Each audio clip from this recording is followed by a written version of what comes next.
So this side Ravi, and we'll be starting with the webinar on live face detection today. And the main thing about this session, it will be totally using machine learning and without any deep learning concepts. We'll be starting with the face mask detection. That this application is used in lot in market today. So how we are going to work with it, what is the process of it, and what are the pros, cons, each and everything we'll be looking today.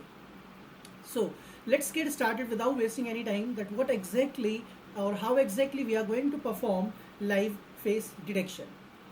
The basic prerequisite for today's session will be only the basics of Python first and a lot of enthusiasm. I will request from your side that you must be like keen to learn about this thing because I have prepared this particular thing using simple machine learning. Okay, so without any deep concepts of data science, without any deep learning concepts, we'll be focusing on how to build this particular face mask detection application. Okay, so first of all, how we are going to process. First, we need to understand what exactly image processing is. Okay, before understanding face mask detection problem, like it's kind of an image processing that we have to perform.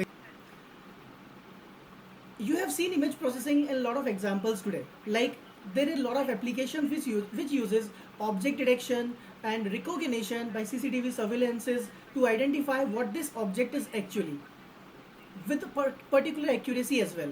Like this particular object is something or that. Now there is one more thing that you might be having experience through whenever you pass through any toll booth.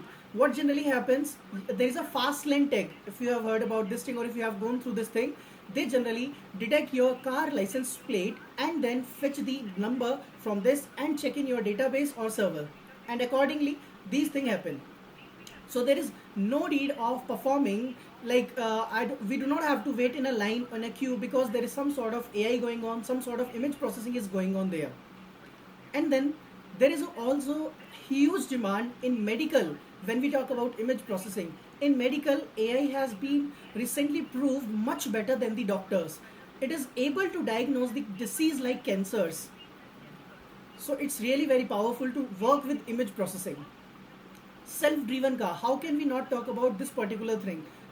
Self-driven car, one of the like kind of application which uses image processing every second.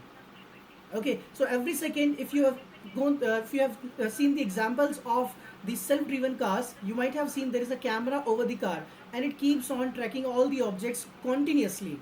And after a particular thing, it just need to do one thing, that is capture the image.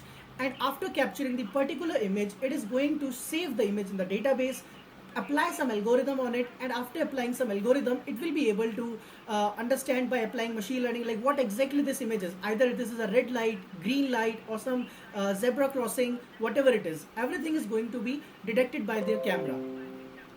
After this, there is one more feature that has been introduced in mobile phone. You can just imagine like in almost every mobile phone there is a face recognition feature is there. In your camera you have face detection, but you can unlock your mobile phone using face recognition. So it's another feature that is really very popular. Okay, so this was a basic introduction to image processing, what exactly image processing is. Now our objective is to identify whether you are wearing face mask or not, because if I say these days it's really very required. Like if you are not wearing face mask, a lot of institutes, companies, or whatever, wherever you go, on their door it is written like please wear face mask. If you are not wearing face mask, then they won't allow you. But I am saying there is no need of doing that. You can just shut the door will be only open for those who are wearing face mask. So what we have to do, we just have to put a camera over the gate. It will detect your face and identify whether you are wearing a face mask or not. If you are wearing a face mask, door will be unlocked by default, and if you are not wearing, the door will be locked. That's it. So we just have to identify whether the particular human is wearing face mask or not. Okay, and the good thing about this particular webinar that is going to be, I already told you, I don't need particular knowledge from your side like you are a machine learning or deep learning expert, not at all. I'll be telling you everything from very basic scratch, like how to do these things and how to perform basic machine learning over these kind of applications. Okay, so first of all, let's talk about the steps. What are the steps that are required to perform machine learning and deep learning or to perform image processing? this is going to be very generic. I'm saying if you want to build some application like face recognition, if you want to build some applications like some other object detection and recognition, the today's code will be very generic for all of you. You can implement any application using that code. So this is the major thing about this webinar. So I'm talking about first the steps to perform image processing, what steps we have to take, or what step we have to understand. First we have to load the images, like you should have the image data with you. And if you do not have the image data, then I'll be telling you how to collect the image data. Let's take one very basic example. If you want to implement a face recognition feature in your machine, in your laptop, or in your mobile phone, do you know what are the steps? What are the steps that are going to be performed? First, your mobile will ask you to put your face in front of your mobile phone camera. It will start collecting images of your face. That's what I'll show you today, that whenever I want to collect the data of my face, I will start the camera and it will keep on detecting my face and collect the data from my face. Okay, so that's how we are going to load images using Python. And there is another way of collecting the data. Let's say you already have images. Let's say you want a celebrity recognition. You want to build application like you want to identify whether this celebrity is Shah Rukh Khan or Salman Khan or Hrithik Roshan or Amitabh Bachchan. You need the data of their faces, at least 200 or 300 images you will require. How you are going to collect them? So there is one answer we have. We can use data augmentation, okay, or any other thing. We can collect their facial data from videos. Exactly, we can do this thing, face detection. So there should be some sort of a strategy that you need to perform. Like there should be some code you should write, or any algorithm or anything which will help you to collect the data of their faces. Now you have to perform face detection, that will be that you will learn today. And after that you can just start the video in which, let's say you want to collect data of Cristiano Ronaldo. Let's say there is a video of interview of him. Okay, so there is a video of interview of him. So what you will do, just focus on that particular face and keep on clicking the data, keep on clicking the picture of him, and it will give you data continuously. So that's what I'll show you today, that how to collect the data, either it is from a video or from camera or anywhere. So this is the first step that we should learn, that how to load images using Python or any other programming. This is the first step that we have to perform. Now the second step. What is the second step? Convert those images into array. So this step, the conversion of images into array, and then after loading images we can perform any algorithm on array we have. So when I say why we are talking about the array here? No, can anyone tell me why we are talking about the array here? Like, is there any relation between the images and the array? So we are having few answers like resolution, RGB values, array can store the pixel of picture. Exactly. So this is the answer here. So array will give you the RGB color values. Okay, array is going to have the RGB color value at every index. I will show it to you that how exactly array will represent it, or array will show you the RGB color value, because we have three major color, that is red, green and blue, and using all these three color we can build any kind of a color. Okay, so the thing we have to understand here is how array is going to determine these color pixels. Okay,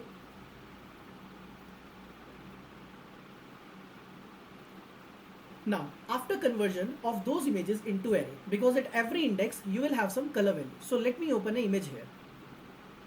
So this is some sort of image I am opening in Photoshop. This is just to represent to you that how our array will look like. Okay, so in this particular image, let's do one thing. There is a color picker we have, and if you will click on any color or any pixel, basically there will be RGB value for you. Now you can see wherever you will click on this particular screen, you will have a RGB value in front of you, that is red, green and blue. This exact value will be shown to you in form of array, and this can be done only using one package that we are going to learn today. which is known as the OpenCV. So we have one solution for all the problems, that is OpenCV. So we are going to use OpenCV today to understand that how images will be converted to the array. So till now, do you have any questions, any queries related to anything?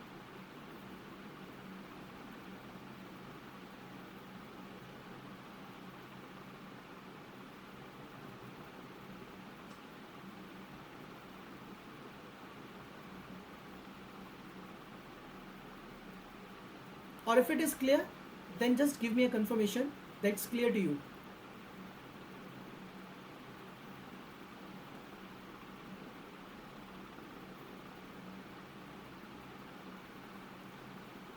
Okay, so basically till now I've just told you that there is a package that we are going to use, that is OpenCV, which is going to help you to load the images, convert those images into array, and what the values of array will be. The value of those particular array will be the RGB, that is red, green and blue. We can also convert this RGB into grayscale, that is black and white. And after loading those images, now you have the array, you can do any maths on it. Okay, so first let's talk about what exactly OpenCV is, because we are going to learn about OpenCV today. So everything will be related to OpenCV, what exactly it is. OpenCV, or we can say Open Computer Vision. It's an open source computer vision and machine learning software library which is generally used in Python or any other language just to load the images and also to perform some sort of algorithms on it. This is a basic definition of OpenCV first of all. This library has more than 2500 optimized algorithms. Okay, so OpenCV has already made some sort of algorithms, and these algorithms are already optimized. And what optimization means, like they will give you the correct results by default, like they will have a higher accuracy. After that, it has C++, Python, Java and MATLAB interfaces and support Windows, Linux, Android and Mac OS kind of. These operating systems are supported by OpenCV. So we can use OpenCV on any platform. It will help us to load images in Python and convert them into array. So OpenCV is going to help you to load the images first, and then it will itself convert those particular images into array. Each index of array will represent the color pixel which range from 0 to 255. Now this is an important point here. The red, green, blue, the RGB will have a range from 0 to 255 always. So 0 will be going towards the dark, that is black, and 255 for the white color. So this is a range of RGB color values. So every image our machine learn or understand, it's have a integer value that is between 0 to 255. So it's a very basic thing. Now you know that how exactly your computer will see the image. So how you will see the something like this is left side, you can see this particular image in left we can see it as a human, but how computer will see on the right side, you can see this is the particular image that computer is going to see here. Okay, so on left side this is the visualization of a human being, but on the right side this is the visualization of a computer. That's how computer reads the image. Okay, so I hope it is clear till here to everyone that we have this particular data, and now this image is converted into some sort of array. After this, I am going to talk about few of the features of OpenCV, like face detection. We can perform geometric transformation, like you can rotate and all, do these geometrical transformations with your images, image thresholding, smoothing of images, canny edge detections, background removals, and image segmentation. These are few popular features of OpenCV that are used in particular data science field. Okay, so this was a very basic introduction to OpenCV, that what exactly OpenCV is. Now let's move forward. Now we have talked about what exactly OpenCV is and all. The next thing we are going to talk about is the practical implementation of these things, because now the particular theory is over for us. That webinar is going to be totally practical. We will be doing each and everything with some real time code or data set. So what you have to do to get started with, you need to just install OpenCV-Python. You can use this command to install OpenCV in your terminal, in your command prompt, or let's say if you are using some Jupyter notebook and all, then you just have to create a new Jupyter notebook.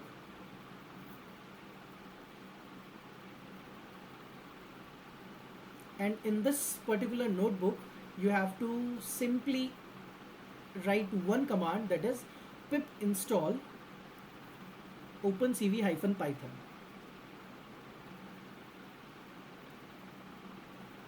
Okay, so here we just write exclamation mark pip install opencv-python.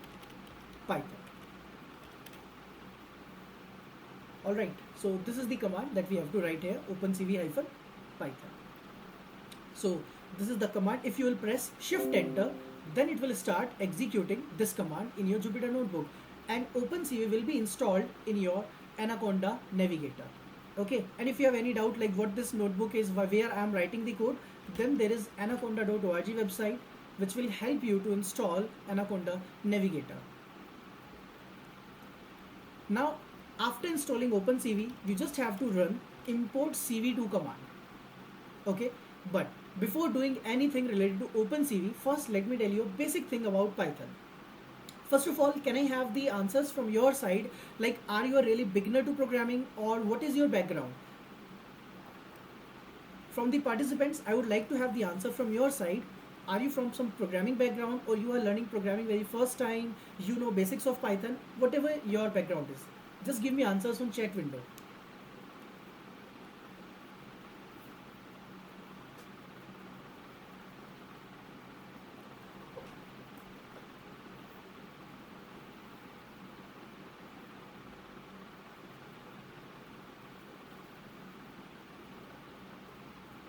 Basics of Python, Rakesh, Tripti, programming background, Sahil Narang, programming background, intermediate in Python, not new in programming, basics of Python, from programming background but new to Python. Okay.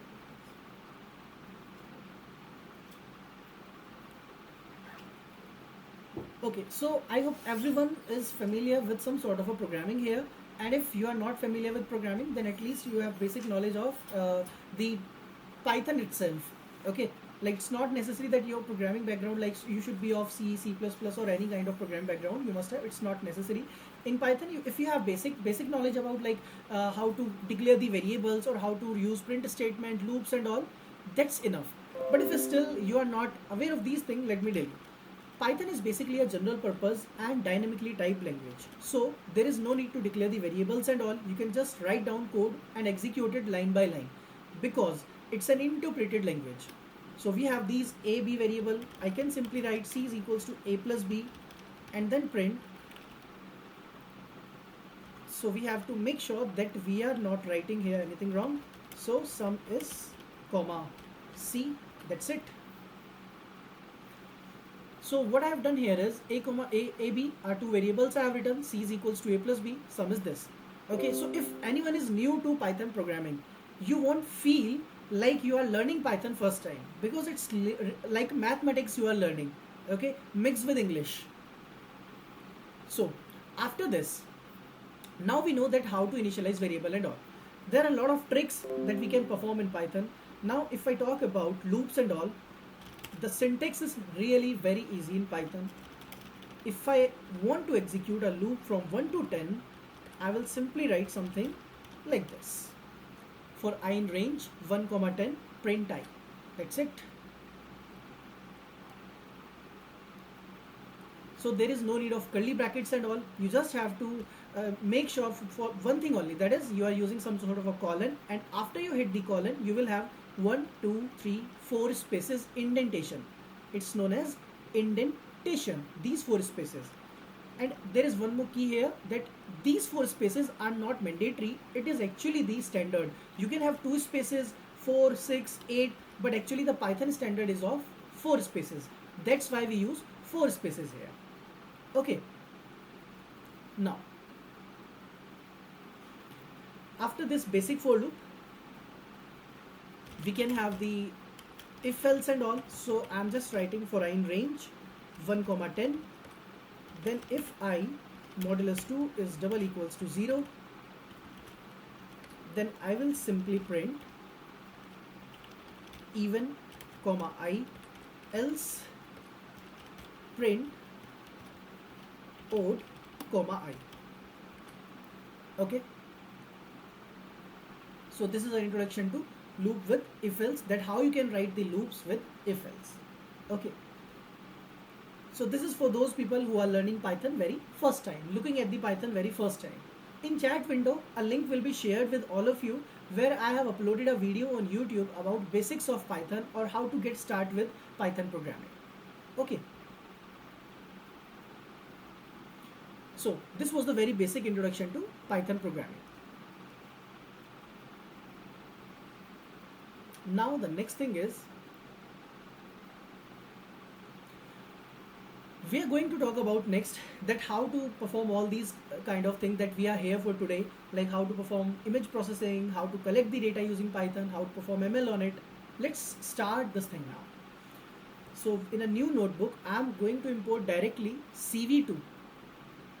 So let's just import CV2. Okay, so CV2 is the name of package.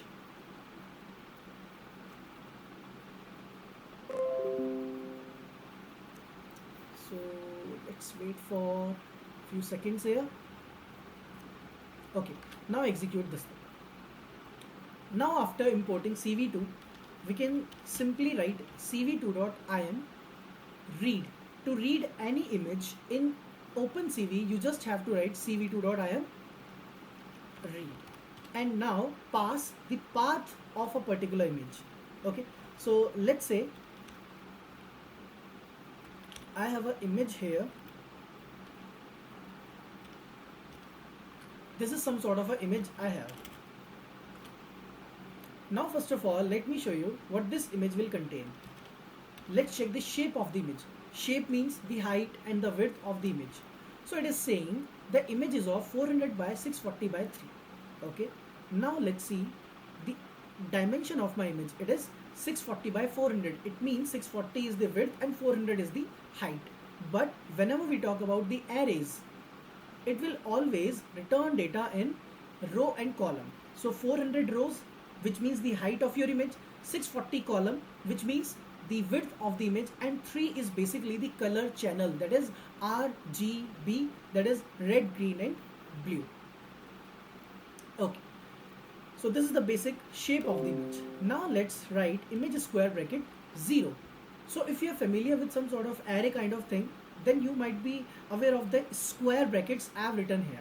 So whenever I am writing square bracket, it is basically doing the indexing part. So index start from the 0 of any array.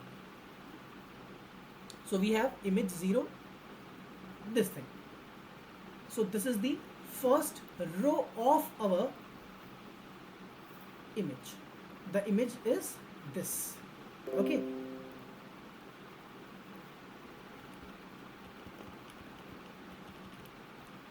So this is the first row. You can check the color values from here, and you can also do one thing. You can just confirm whether these color values are same or not. Obviously they are going to be same. So any doubts till here? First let's clear. If you have any doubts till here, can you repeat fourth line? Okay, Tanu Dubey. Okay, so basically now you have an image here. Okay, so if I print image, what it is going to show you? I am printing the image here. Okay, so if I am printing this image, now what is this array? Actually these are the color values, 161, 145, 133. This is the first pixel of this particular image. Okay, now you have this image, and this is the pixel color value, RGB color value of your first pixel. So that's how it is giving you. Now if I'm writing 0, so basically it is giving you the 0th row, the first row, and in the first row it have a 3 color channel, RGB, RGB, RGB of the each pixel it is returning.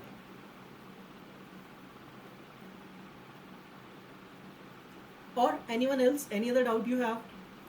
Okay then, if you do not have any doubts, we can move forward.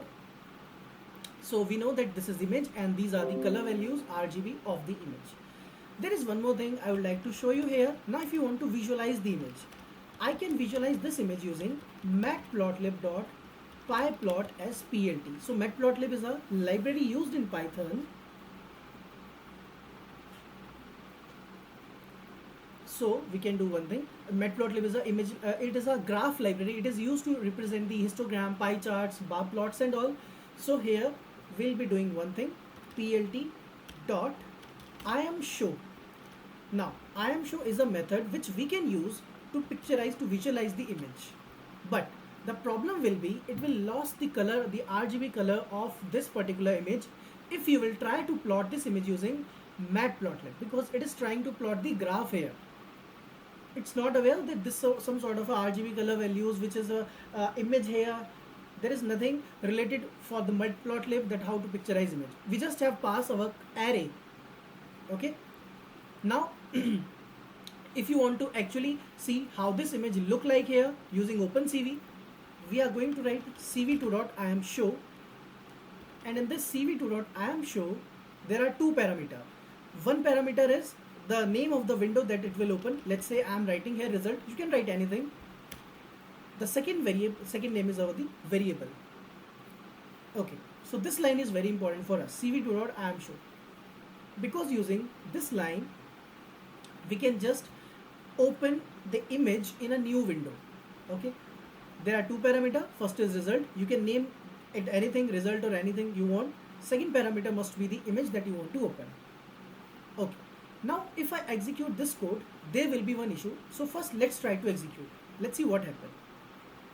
Now there is a window here without any image. If I execute cv2.IamShow, it is opening a blank window in front of you, and there is some sort of node responding here. It means the window is hang here. So we have to stop our Jupyter notebook here and reload or restart the kernel. This is the problem with OpenCV, that whenever we are going to start OpenCV, we are going to face this particular problem every time. So that's why we have to do one thing, that is, if you want to plot this image, you have to write a few lines of code first. Now I'll tell you the reason why I'm writing this code. Let's say while true, and in this I'm going to write cv2.wait key. So wait key is a method here. Let's pass something, any integer. I'll tell you the reason why I am passing this to and all.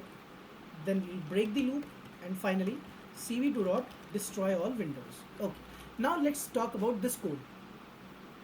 Okay, first of all, there is a while loop running here. Whenever we talk about any while loop, it will be an infinity loop. It will keep on executing until you break it using some sort of a condition. My condition is this. So first let me tell you what is 27. Why I have written 27. 27 is actually the ASCII number of escape. Okay, so the first thing, 27 is the ASCII number, ASCII value of escape key. My window will be terminated only if I press escape. Okay, simple, clear to everyone. My window will be closed, the loop will be break only if I press escape, and the number of escape is 27. But before that, what it is cv2.wait key 27, what does this thing mean here? Let me press shift plus tab, which is a shortcut to open the documentation of any function or method. You just have to press shift plus tab to start the documentation part. Now let's click on this plus to open it. Try to read this thing, what it has written here. The function wait key waits for a key event infinitely. Okay, now whenever I write cv2.wait key, it means it is going to wait infinitely until you press some key. Okay, so you have to pass a delay in millisecond when it is positive. So 2 is a millisecond, 2 millisecond of time. Why I have given this? Because the OS has a minimum time between switching threads. the function will not wait exactly delay millisecond, it will wait at least 2 millisecond depending on what else is running on your computer at that time. So it's a very basic thing. Whenever you will go to your task manager, you will see a lot of applications are running in your task manager. Okay, now in task manager window, you will see a lot of application and processes are running on different kind of threads. That's why there is a problem here. Whenever you will start this loop, there will be another thread that is open in the background. Now if there is another thread running in the background, problem will be it will take another, like, storage or something, whatever it is going to execute, it is going to take time, or the CPU. So it is saying OS has a minimum time between switching the threads. So that's why what it is going to do, it is going to wait exactly 2 milliseconds. Okay, it is going to wait exactly 2 milliseconds till you if you press the key escape. So I hope it's clear to you. Whenever you are going to press the escape key, it will wait exactly 2 milliseconds and then switch to another window. Now let's run the code. Now there's another window open here. You can see the images perfectly open here.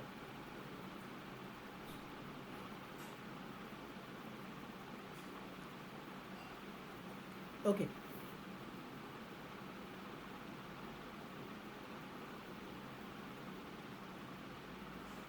Anyone? Any doubts still here? Wait key is a method. We have written this method. Why? Because our OS is continuously running a lot of applications already. Now there is another application you are running using a loop. So it is going to execute infinitely. Okay, Atul, understand this thing. You are going to execute a while loop which is going to execute infinitely. So OS is busy already and you are making one more thing available to it. So it also has to hold this thing. Now it is saying OS has a minimum time between switching from one window to another window. So OpenCV says just pass a delay here, like you want at least 2 milliseconds of delay to switch from one window to another. Okay. So you will press escape key and it will immediately switch to another window. So the delay is only of 2 milliseconds here. Is that clear to you, Atul? Or anyone else? Any other doubt? Alright. Now we know the basics of OpenCV, that how it is used and how we can load the images. After loading these images, next thing we are going to understand how to detect the faces or how to perform a basic face detection on a particular image.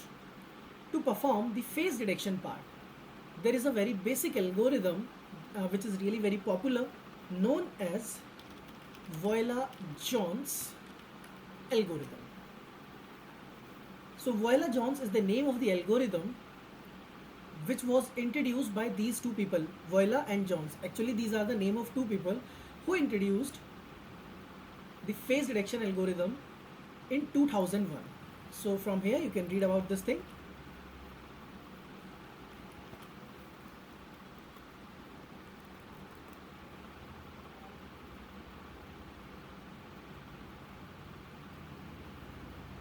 So now you can see Voila-Jones detection framework is an object detection framework which was proposed in 2001 by Paul Voila and Michael Jones. So these two people started this particular algorithm for first time in 2001. Now let's talk about how this application actually worked or what they actually did to build this particular algorithm. They divided this particular algorithm into 4 stages: hair feature selection, creating an integral image, ADA boost training, and cascade classifier. So actually to perform face detection kind of thing, there are 4 steps, there are 4 stages. Hair feature selection. Now what is hair feature selection? Hair feature selections are some common features that are found between all the human being faces. So if you will search for hair features and go to images, you will see some sort of an image here.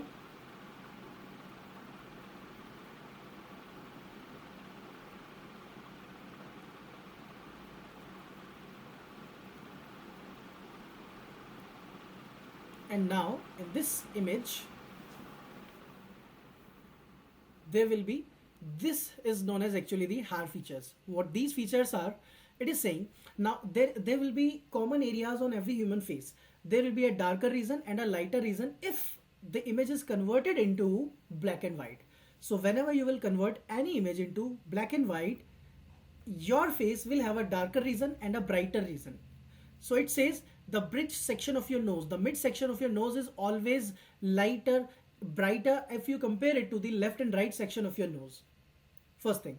Similarly, on the eyebrows, eyebrow is dark and the above area of eyebrow is light. The teeth are white and the below the teeth we have dark area. So that's how these common features are found on every human face. So Voila and Jones did a research on it and built 4 different kind of features. Using these features, they build a basic formula. So there is a basic formula written here. Pixels in black area, do the sum of it minus summation of pixels in white area. Okay, so you have pixels in black area. You can see in the particular box, in this particular black color area, you will have some pixel value. Do the sum of it minus the sum of pixels in white area. Now you will get a number. If that particular number is close to 1, it means there is a possibility that there is a hair feature. And if the number is close to 0, it means there is no possibility that there is a face available or face feature available. So if I go to this image, in this particular image, what will happen if I will try to build some hair feature on it? Okay, so if I am building this hair feature, right now the image is colored.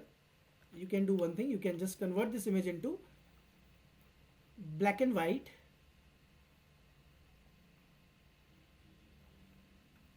Okay, so now this image is black and white here. And now we'll do one thing. If I build any rectangle here, it will be filled with black color basically. Okay. So let's understand this thing.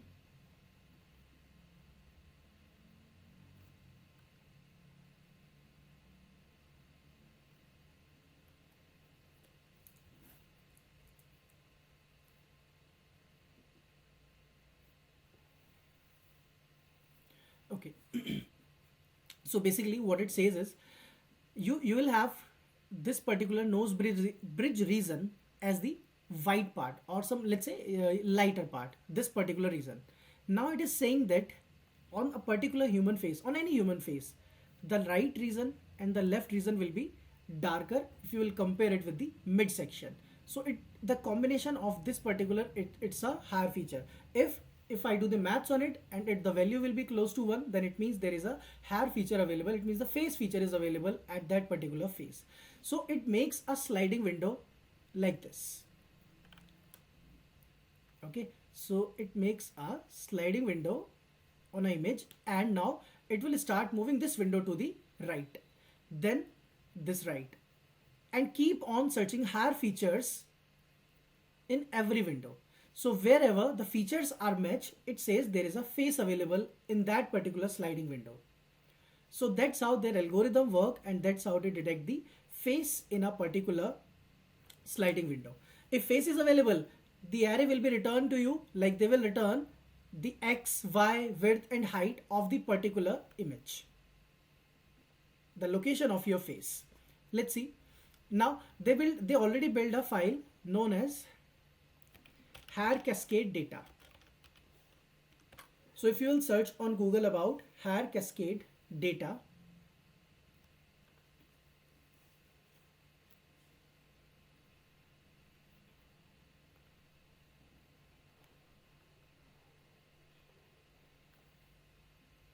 so there are a lot of XML files available.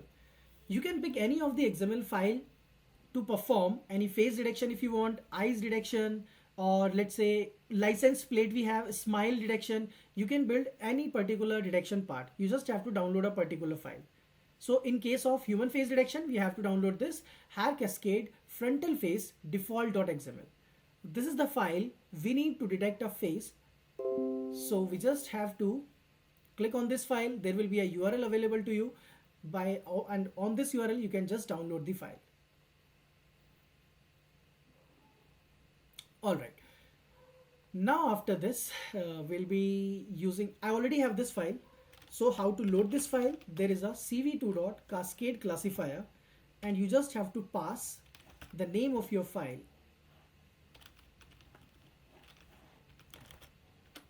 So this is the data we have loaded here. Now, first of all, before moving forward, any queries, any doubt from your side? Anyone, any question?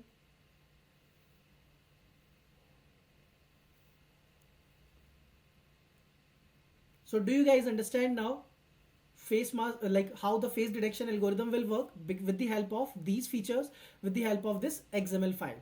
We will be able to detect the faces from any images, and it is going to perform the hair feature detection and all to detect the face from the image. Okay, so give me a confirmation, guys. Is this clear to you?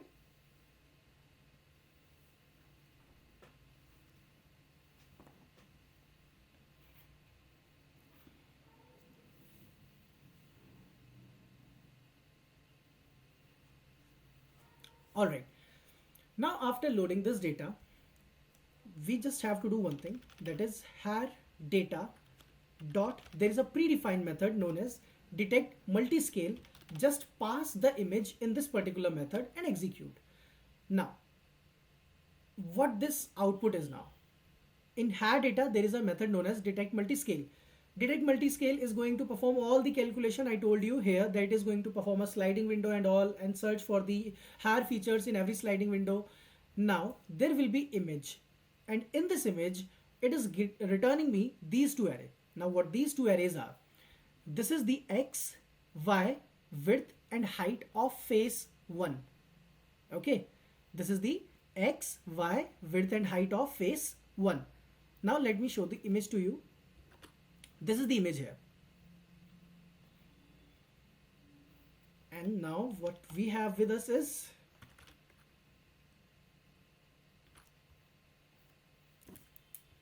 the two arrays, because we have two faces in the image. So first one is the 110, 50, 135, 135, x, y, width and height of the face 1. Then we have 413, 71, 122, 122. This is the x, y, width and height of this face. Okay, so this is the face 1 and this is the face 2.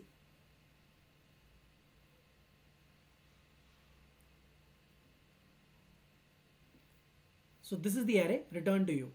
So this is x, this is y, this is width and this is height of face 1. This is x, y, width, height of face 2. Alright, so we have these 4 parameters available to us now. So let's close this particular window, and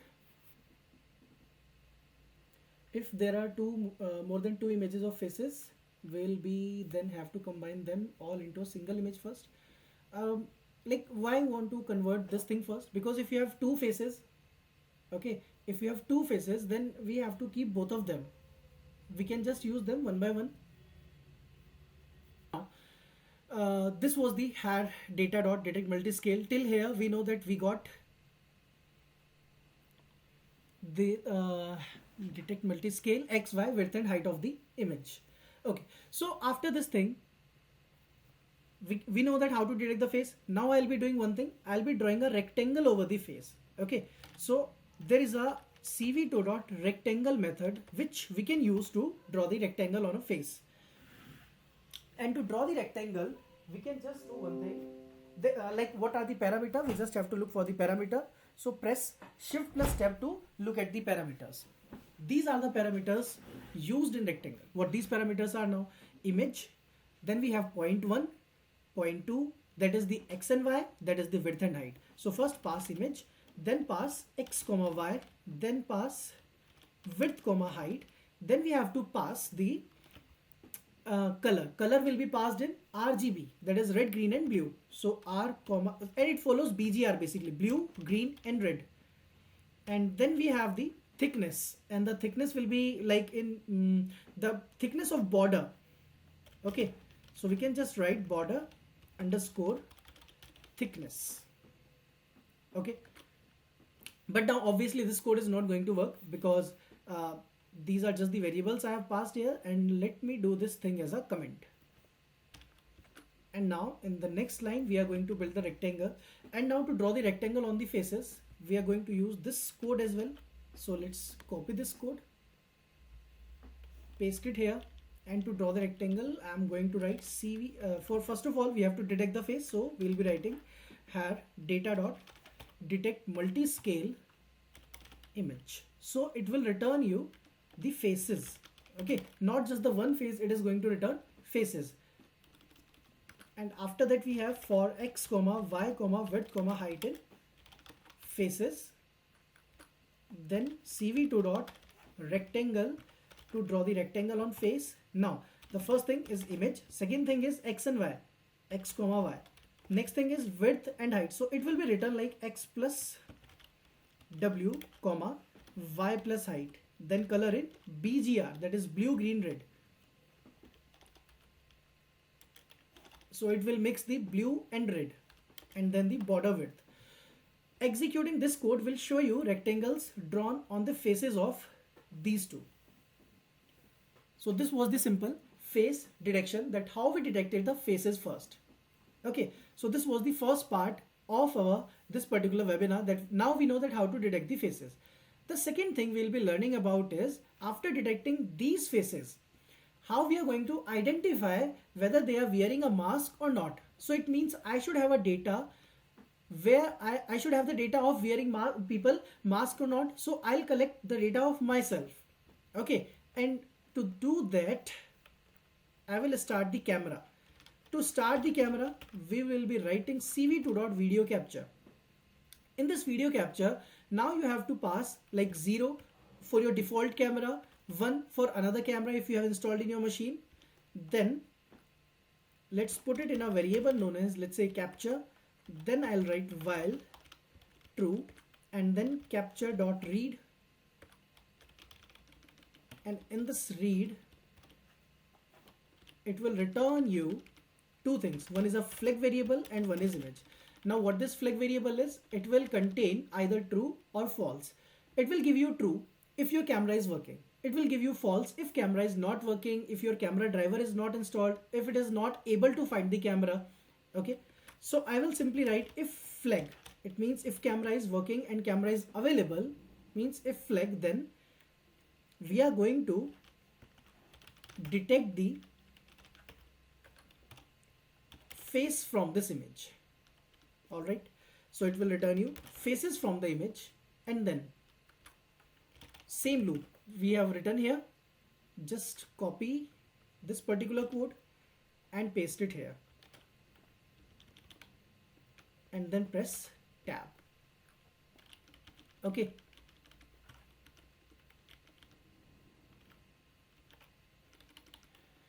now it will detect the face from the camera, and after that if I press escape it will take you out of the loop. Then cv2 dot, or we will write capture dot release. It is used to release the camera that you are holding, that your Python is holding.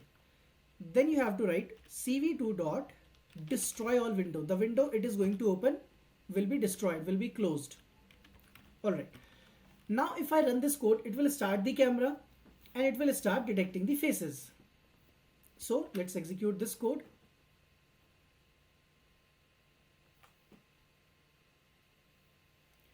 So it will open a new window.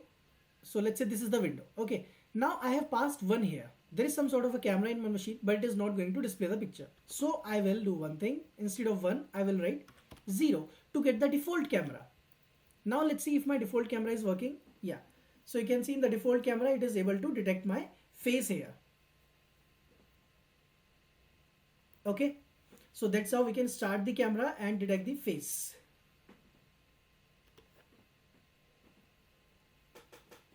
Now from this particular part I want to collect the data of me wearing a mask versus not wearing a mask. So I just have to do one thing. I just have to click my few pictures of the face where I am wearing a mask and where I am not wearing a mask. So how we are going to do that? We will be just writing we have to slice the face basically. Now, if you're familiar with the basics of NumPy, like let me tell you few basics of NumPy here, because we are going to require them. Let's import NumPy as NP. NumPy basically stands for numerical Python, which is used to handle the n-dimensional arrays in Python. So if you have some sort of an array available like this, so this is a basic array in Python. Okay, this is the way to create the array in Python. Now if you want to fetch the data from an array or slice the data, like you can write 0 colon 2, like 0 and 1 index, that's how we can get. What if your data is two-dimensional? What if your data is like np.array double square bracket some values, then again some values, and then again some values.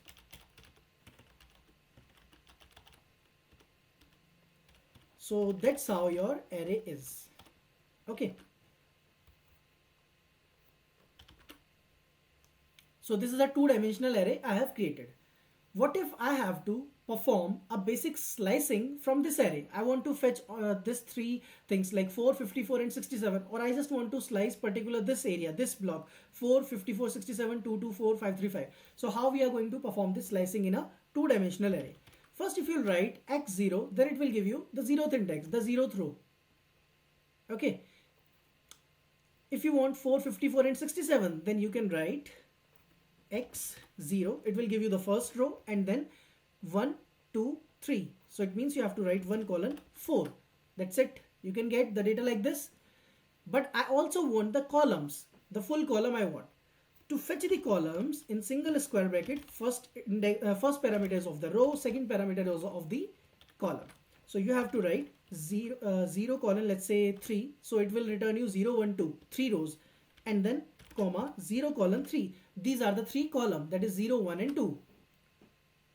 So 3 row and 3 columns will be available to you like this. Now we have x colon. In the x we want the rows will be all. So simply write column. If you want all the rows, but the column I want is a 1 colon 4. Let's write 1 colon 4. You will get the array that we required here, like 4, 54, 67, 224, 535, 23, 34. The array will be in front of you. So that's how we perform the row versus column slicing when you have a two-dimensional array with you. Alright. Is this thing clear to all of you? Give me a confirmation, everyone. Is this clear to you that how we do the slicing in a NumPy array, whether it is a one-dimensional or two-dimensional? Because we are going to perform a basic slicing in this image. Now this is the image, and from this image I just want to fetch the data of the face. Like I just want to fetch this array. Okay, this array I want to fetch. You have x, y, width and height. So how we are going to slice this? So let's write here image square bracket. So first we have to write the rows. Rows will be y colon y plus h. So these are the number of rows of the face. X colon x plus w. These are the columns. And then one more column for the color channel, because our data is three-dimensional. Image is three-dimensional. It's not two-dimensional array. And finally you will have the image is equals to, or let's say the face is equals to. So that's how we can slice the face. Okay, so this was the way to fetch the face from the particular image. Now after fetching the face from the image, there will be one more problem. Like they will be the faces will be of different dimension. Okay, some face will be of 100 by 100, some will be of 120 by 100, something like that will happen. So I am going to resize all the faces to same dimension. Let's say 50 by 50. Now all my faces I am going to collect will be of 50 by 50 dimension. That's it. So we have a 50 by 50 dimension face available. So we just have to store the data of this face. So I'm going to take a variable here. Data is equals to square bracket. It's a blank list here. and then data dot append, and just append the, we are just simply going to append the face variable inside data. Okay, so now we have data dot append face. There is a condition I will write, if length of data is less than 400, because I just want to collect the 400 faces. And after that, let's print the length of the face. So we'll get to know that how many faces has been collected till now. And let's write here, or length of data is greater than or equals to 200. So whenever the length of your data will reach 200, your loop will get break by default. So finally, now we have the data with us. It will start slicing the face from the particular array and store it in a data variable. So let's start. It will start the camera, and now it is collecting the data of my face. At the back you can see how many pics it has clicked. Okay, and I have written a loop till 400. So it will collect my 400 faces. Okay, till then you can just see the code. And if you have any doubt in this code, then please ask.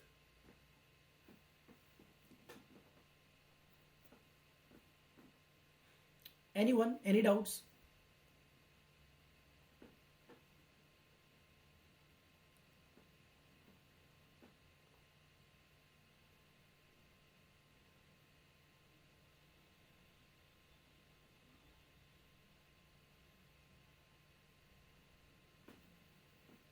If you would like to ask anything, then please ask.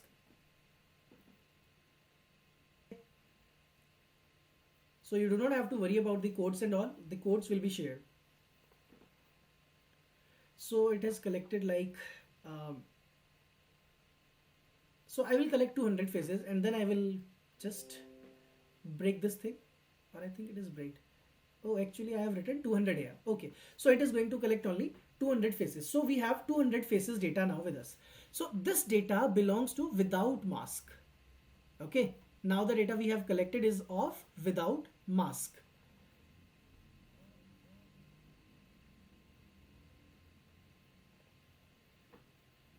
So after this,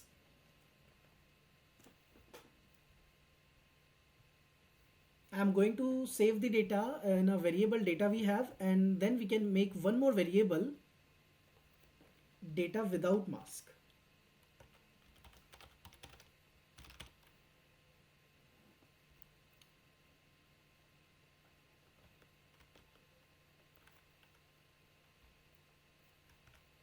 Or you can also do one thing. There is a np.save method which we are going to use the save our file as a numpy. So let's name it as without mask.npy. Okay, now the variable name is of, we have is data. So it will save your data set. So you can see you have a without mask.npy. All right. Same thing we have to do for the data for the mask. And to perform this thing, we have to run this code again, but this time I'll be wearing a mask.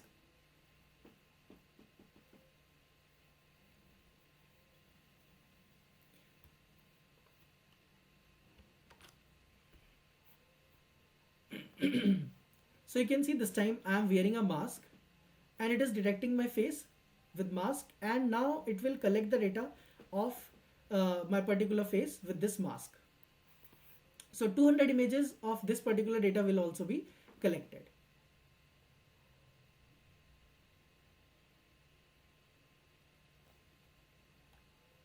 Till then, if you have any doubts, any queries, then you can ask.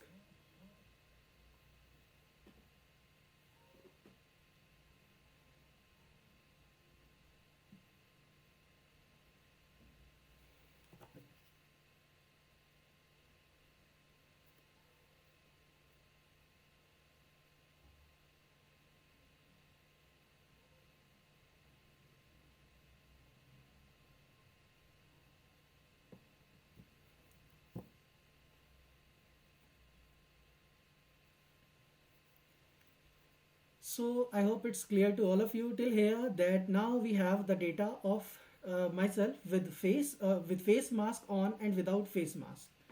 Okay, and it has collected like more 100 images around. It is also going to collect 200 images. And if you have a video, okay, you want to collect data from a video, you just have to do one thing.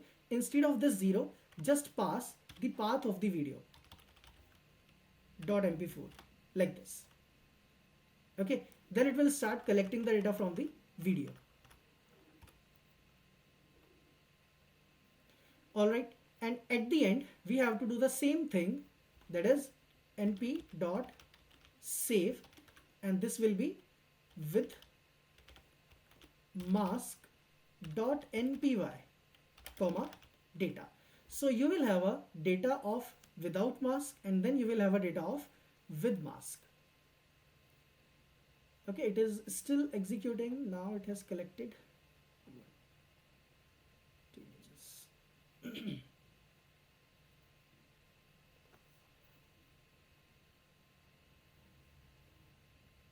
All right, guys, any doubt, any query? Anyone would like to ask anything till here?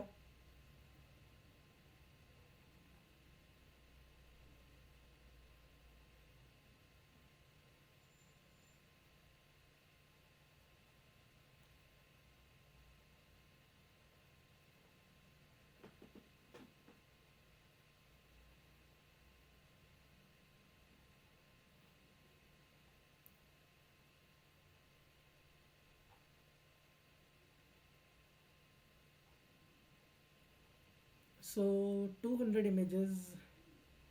Okay, now it has collected 200 images with mask.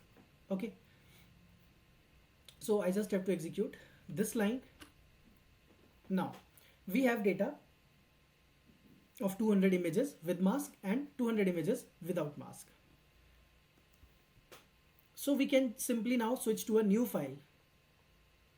You can create a new notebook now, and we need this notebook, so we don't want to mix all the code in the single window, in the single file. This file will be used to perform basic OpenCV operation, how to load and detect the faces, how to load the data and all. And later on, whatever data you have, I told you that you can visualize any data if you will simply write plt dot IAMShow, and in this IAMShow I will write data square bracket 0. It will show you the data of your face like this. Okay, in this image, because I am wearing a mask, so this image is in front of you.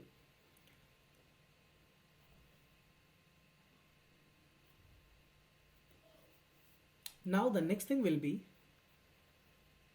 we are going to import NumPy and OpenCV again, CV2, and then we have to load the files here. So one file is with mask and one is without mask.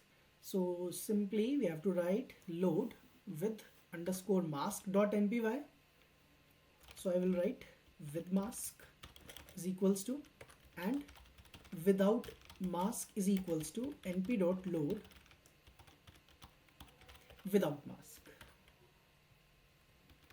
All right, now let's see the shape of these two. Like, what is the dimension of data we have now? So it is 200 by 550 by 50 by 3, and in without mask the shape will be same, 200 by 50 by 50 by 3. So now we have 400 images and the dimension is 50 by 50 by 3. I will convert this 4-dimensional data into a 2-dimensional. How I am going to convert this thing? I will simply write with mask dot reshape 200 by 50 into 50 into 3. Okay, so it will make it as a 200 by 7500. Then you can also have without mask, and in without mask we have to do the same thing. So we have 200 images and 50 into 50 into 3. So both the data of with mask and without mask will be of 200 images with a 7500 columns. So you will see with mask dot shape and without mask dot shape. All right, so that's how we can simply put the data to it. Okay, now we have the data here. We are going to combine the data now. So I have to make sure one thing, that first 200 rows will be of with mask and the next 200 rows will be of without mask. So I'll write here np dot r underscore. R underscore is used in NumPy to concatenate the rows. Okay, so first we have with mask and then we have without mask. So it will become your x variable. Now if you will see the shape of your x, it is 400 by 7500. So now total we have 400 images. First 200 with mask, next 200 without mask. So our training data is almost prepared. Next thing we need a y. Y means the labels. So I have to label them. This with mask I will label it as 0. Without mask will be labeled to as 1. So let's create the array of zeros first. How many 0 we want?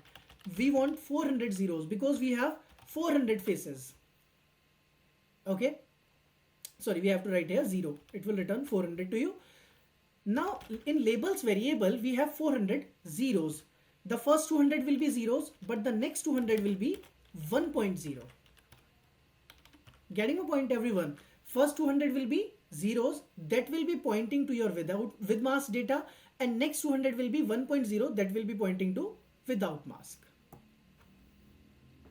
Okay, if you have like 3 to 4 categories, then you have to do 0, 1, 2, 3. Right now we just have 2 categories, with and without, so 0 and 1. If the output is 0, then it means you are wearing a mask. If the output is 1, then it means you are not wearing a mask. So we have these labels still here. Now our data is completely prepared. Finally, it's time to perform some sort of a machine learning algorithm on it.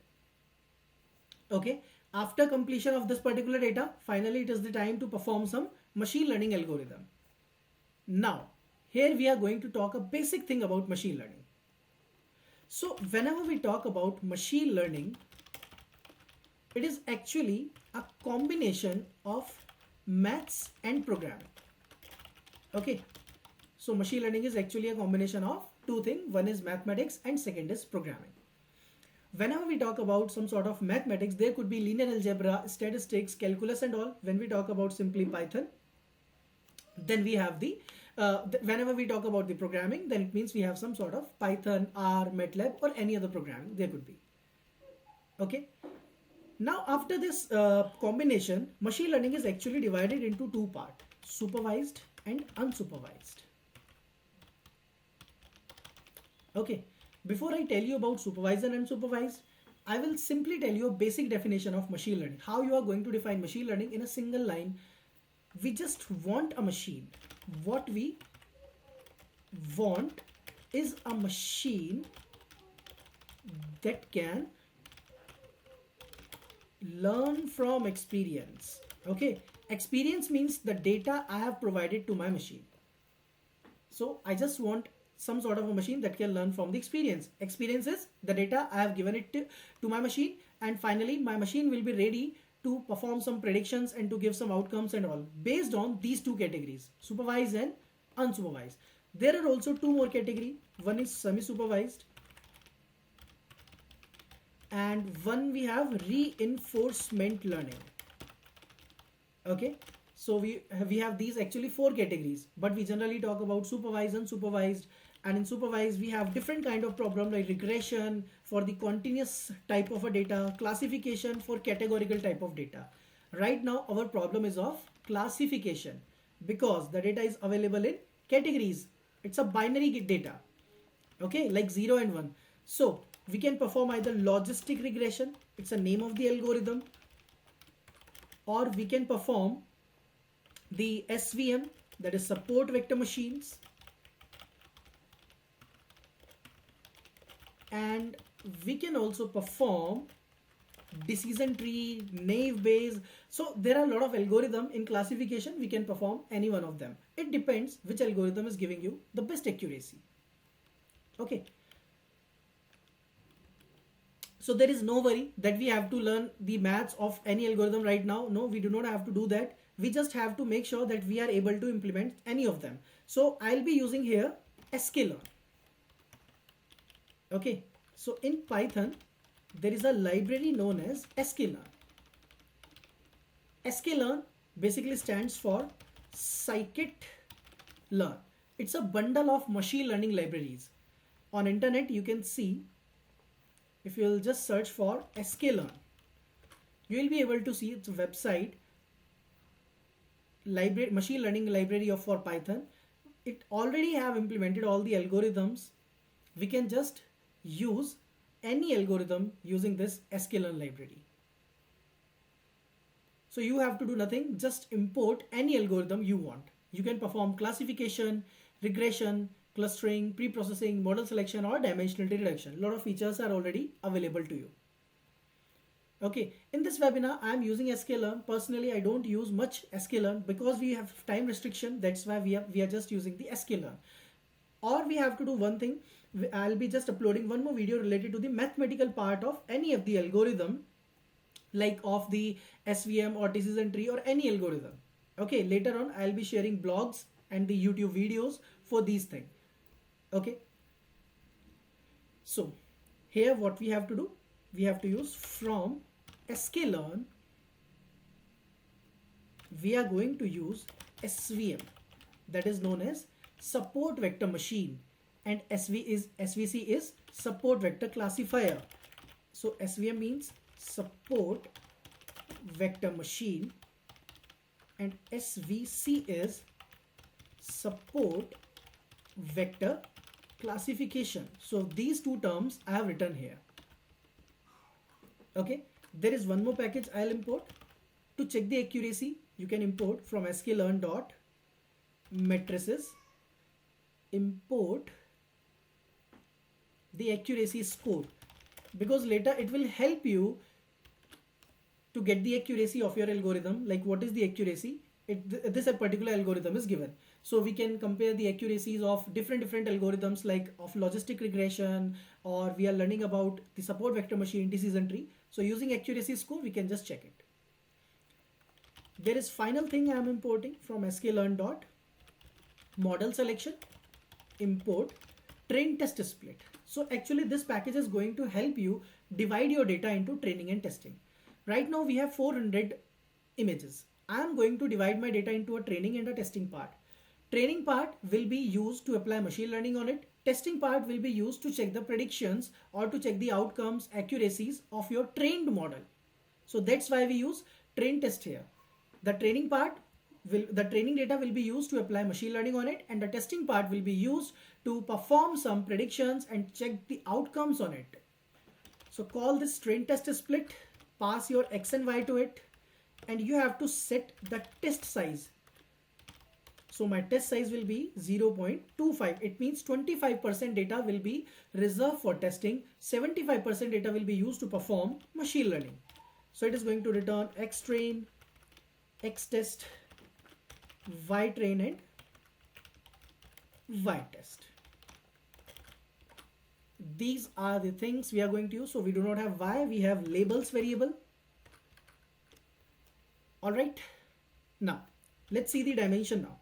So xtrain.shape will be of 300 by 7500. So why it is 300 of 7500? Because we have divided the data into training and testing. So machine learning will be applied on 300 images, not on 400. On the remaining 100 images, I'll be testing my algorithm. That's it. There is one more thing you can do. You can see we have 7500 columns. Okay. We have 7500 columns. It's a really very big problem for us. Now, if you have a lot of columns, machine learning algorithm is going to slow down your speed. So there is a technique known as dimensionality reduction in Python, in machine learning. Dimensionality reduction. Basically, the purpose of using dimensionality reduction is to reduce the dimensions. Dimensions we have 7500 columns. I want to reduce the dimension. I can make this data 2-dimensional, 3-dimensional using this technique. So to perform this technique, just import, there is a package known as decomposition. And then we have a PCA, which stands for Principal Component Analysis. principal component analysis. So it will help you to reduce the dimensions of your data. So it will make your data from 7500 dimension to 2-dimensional, 3-dimensional, whatever you want. So you just have to pass PCA number of components. So I want 3-dimensional data. So it will make the data available in 3 columns only. Okay. So let's put it in a variable PCA, and it has a method known as fit transform. Just pass xtrain into it. That's it. Our data will be converted into 3 columns. Now obviously there is some sort of mathematics that goes behind this thing. Okay. So we have xtrain 0, this is the dimension, and now there is some sort of a value available in front of you. Okay. Now the problem is the mathematics behind it is using eigenvalues and eigenvectors. So I hope in mathematics you have studied about eigenvalues and eigenvector. This is the basic math that is used behind dimensionality reduction to reduce the dimensions. Okay. So finally we have the training data in reduced dimension. So data is of 300 by 3 now. And earlier it was 300 by 7500. Finally, it's time to apply some sort of machine learning on it. Let's say we are using SVC and make object of it, and it already have a method known as fit. You just have to pass xtrain to it and the ytrain. So xtrain and ytrain is passed to the SVM. SVM is applied. Now there is a predict method to do the predictions. Just pass xtest to it now, and in return it will give you some y predictions. Okay, but wait a minute, xtest is not transformed into the 3-dimension yet, so it is giving me error. It is saying the data is trained on 3 columns, but you are passing 7500 column. So you have to do one thing, PCA dot transform, convert your data into 3-dimension, xtest. Now it's ready to find out the predictions for you. That's it. On training data I have applied SVM. On testing data I am checking the prediction. We can also check the accuracies. So depends like what accuracy we are having, or whatever the accuracy is, we'll see by passing. Now we are comparing the actual testing data with my predictions. Okay, so let's see what it is giving. Now it is saying 1.0. So do you understand, like is there anyone who know why, in which situation you get 1.0, like 100% accuracy?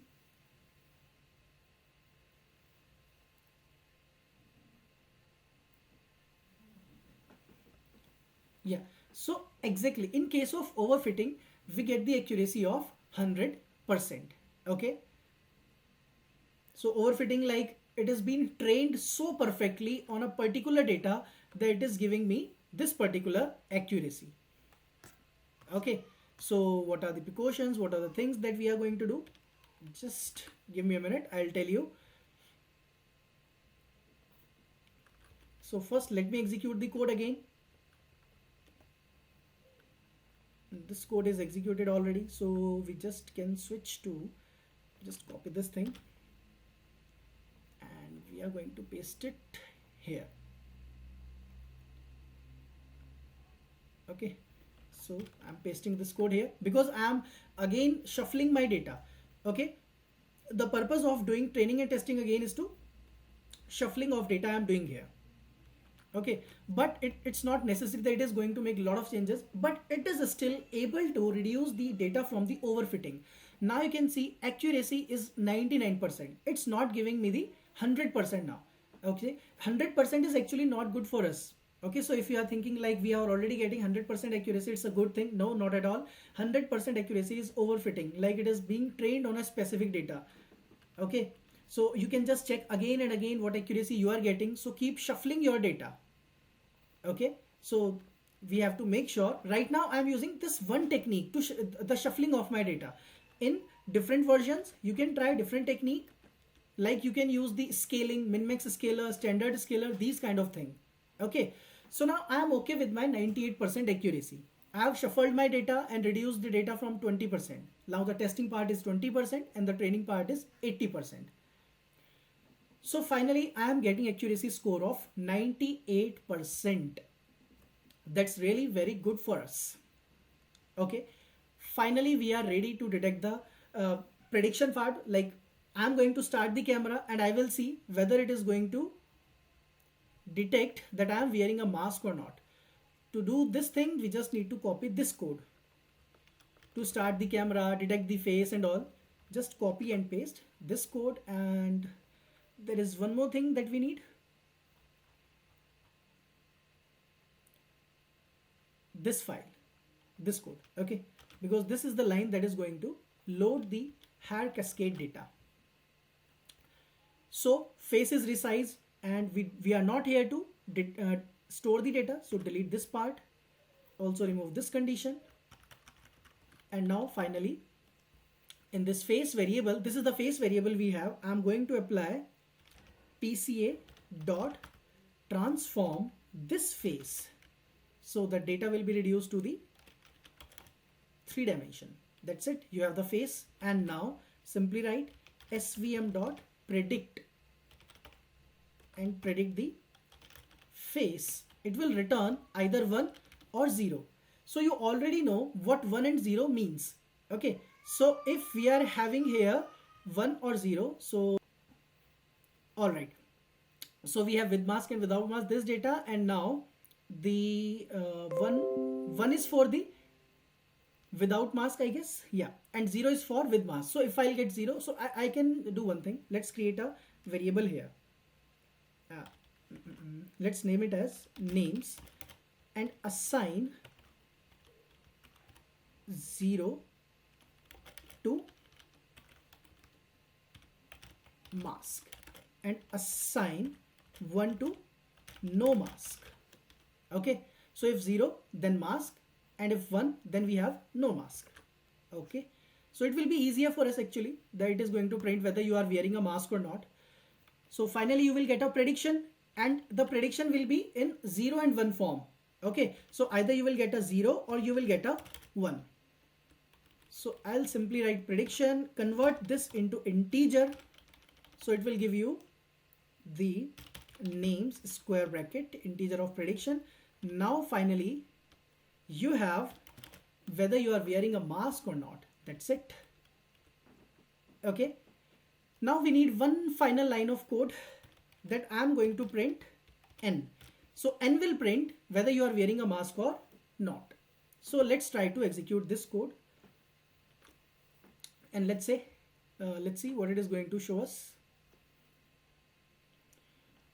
Found array with dimension 3, estimate expected less than is equals to true. So we have to check this variable face is equals to this. So let's write face is equals to face dot reshape into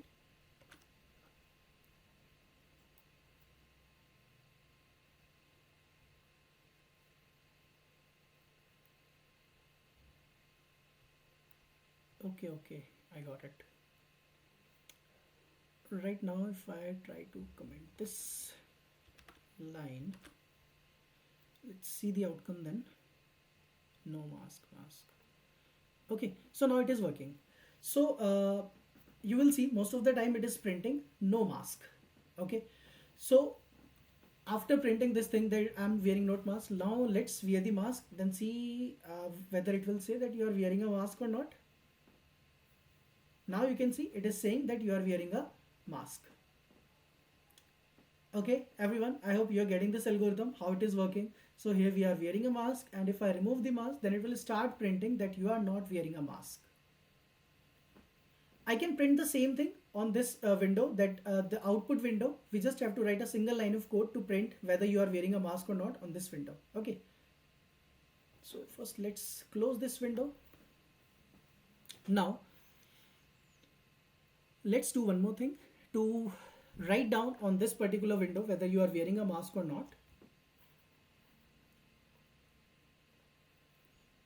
So here I will simply write. So So it's a way to write the text on the screen. There is a method known as put text.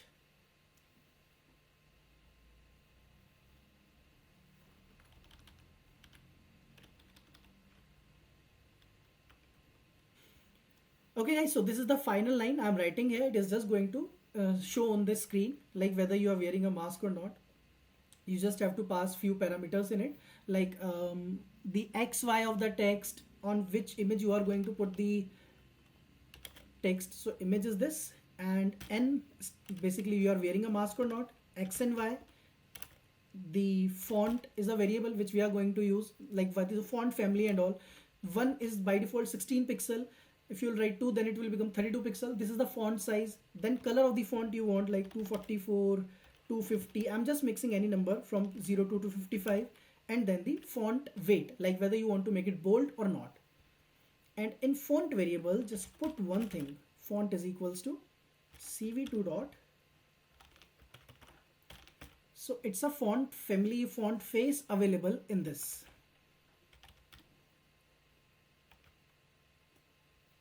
Okay, now finally it's ready. We can just execute the code for the final part. Okay, so it is saying no mask here, you can see. And if I wear a mask, then above it is saying that you are wearing a mask. All right guys, so I hope you learn a lot of things today, that how to build this simple algorithm using machine learning only. I haven't used any kind of deep learning or any complicated algorithm here. We have simply used the machine learning. So now, any doubts, any queries in this code, or anything you would like to ask? You can just try to find on internet whether you have the codes on machine learning or not. On face mask detection, I don't think a lot of codes are available. Okay, if you will search for Brain Mentors Private Limited on YouTube, then the first video you will see of image processing. In this video you will see basics of OpenCV, how to get started with OpenCV. And if you will scroll down, you will see a lot of videos related to Python, data science, and other technologies also, if you are interested in like web development, mobile app, Flutter and all. Okay, so if you scroll down, then you will get the Python links also. So these are the videos for your references. You can just subscribe and get the future updates and the videos with you.